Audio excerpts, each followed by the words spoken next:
El hombre, versículos 31 a 37, no podía oír ni hablar, pero la gente estaba segura de que Jesús podía curarle. Isaías 35, versículo 6. Puesto que el hombre no podía oír la palabra y así tener su fe fortalecida, tampoco podía orar verbalmente, el Señor usó saliva y el toque para estimularle. El gemido de nuestro Señor, versículo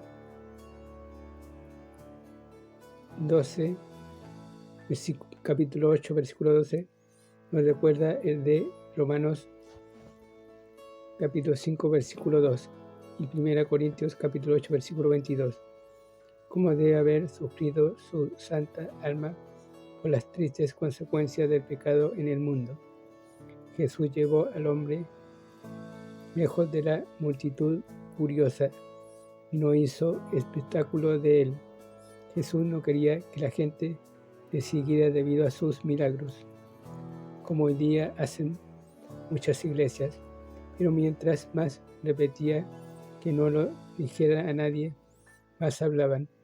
Por otro lado, nos dice que le digamos a todo el mundo las buenas nuevas.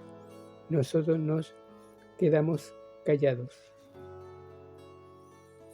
Comentario Marcos capítulo 8. Decápolis, en griego para 10 ciudades, era una liga de 10 ciudades que era como un país dentro de un país. Tenían su propio ejército, sistema judicial y moneda, y disfrutaban de un alto nivel de cultura gentil. Los sucesos descritos en este capítulo tuvieron lugar en el área de Decápolis mientras Jesús ministraba entre los gentiles. Compasión, versículo 1 al 9. Siempre que Jesús veía a las multitudes necesitadas, sentía compasión y quería ayudarlas. Mateo capítulo 9, versículo 36. Capítulo 14, versículo 14. Marcos capítulo 6, versículo 34. Este milagro no debe confundirse con el registrado en capítulo 6, versículo 32 al 44, porque cada uno tiene sus características distintivas. Marcos capítulo 6, versículo 32 al 44, Marcos capítulo 8, versículo 1 al 9, más de 5.000 personas, la mayoría judías, más de 4.000 personas, la mayoría gentiles. Un día con Jesús, 3 días con Jesús. Sucedió en Galilea, sucedió cerca de Decápolis, 5 panes, 2 peces, 7 panes, unos pocos pescados, sobraron 12 cestas, pequeñas canastillas, sobraron 7 canastillas grandes, porque los 12 quedaron perplejos por la alimentación de la multitud.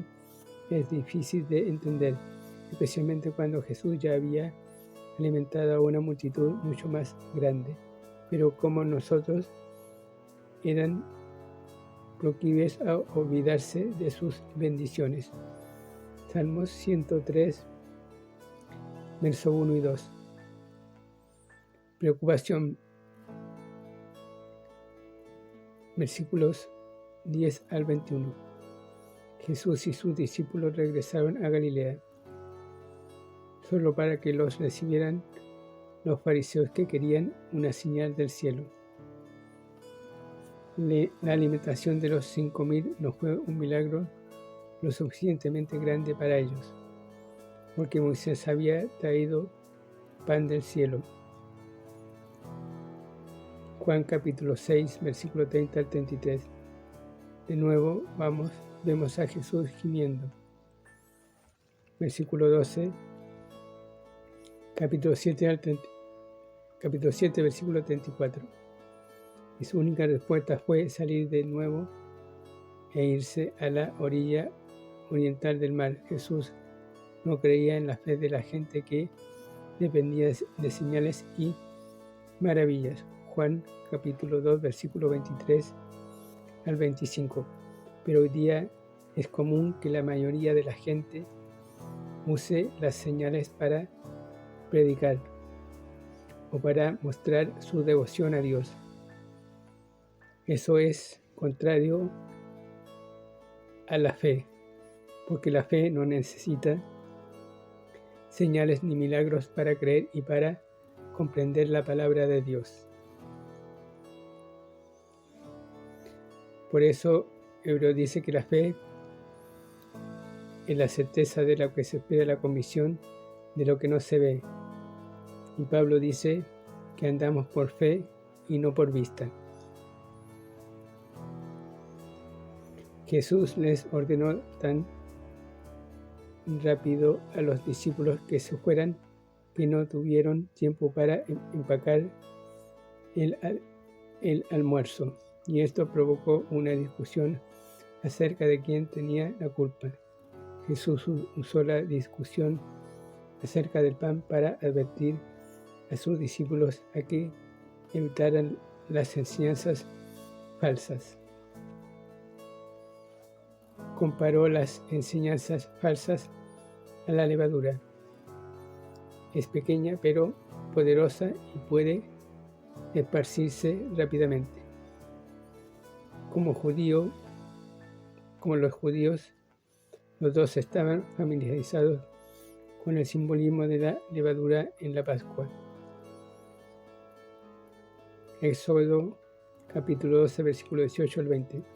De modo que la imagen no era nueva para ellos. Y hace Mateo capítulo 16, versículo 11. Gálatas capítulo 5, versículos 1 al 9. Y Primera de Corintios capítulo 5. La hipocresía es la levadura de los fariseos y las componendas con el mundo, la levadura de Herodes. Sorpresa, los 12 todavía carecían de entendimiento espiritual. Eran como el sordo que Jesús curó y el ciego que estaba a punto de curar. Condenación, versículos 22 al 26. Este es el segundo de los dos milagros que solo Marcos registra. El otro es la curación del sordo mudo. Versículos 30, capítulo 7, versículos 31 al 37. En ambos casos Jesús llevó a la persona aparte de la multitud. Aquí la lleva fuera del pueblo. ¿Por qué?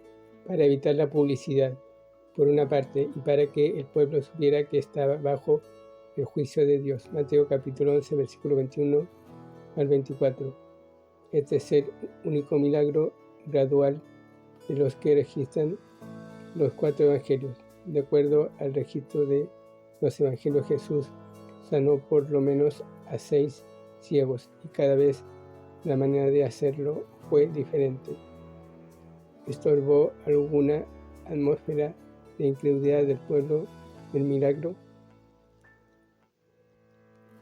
Crucifixión, versículo 27 al 33.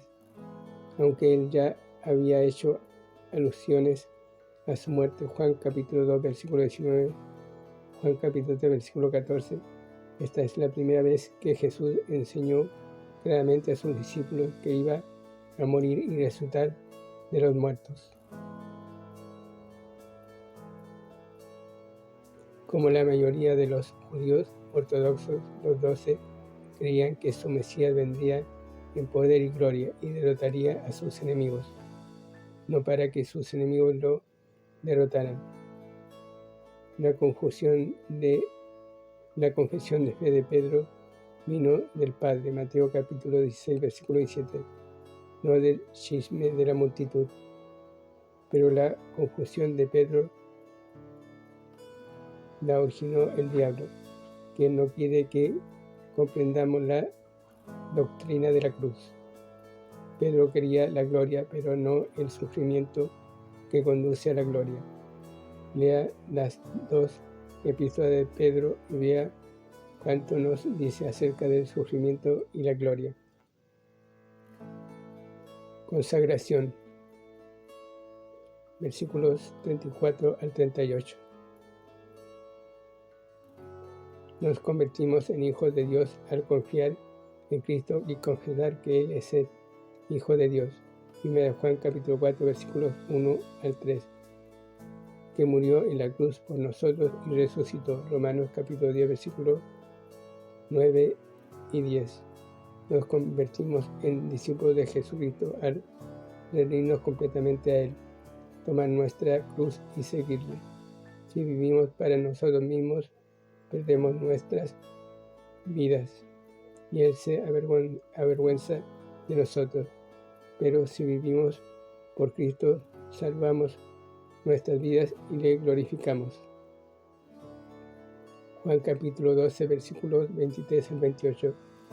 El discipulado nos libra de la tragedia de una vida desperdiciada.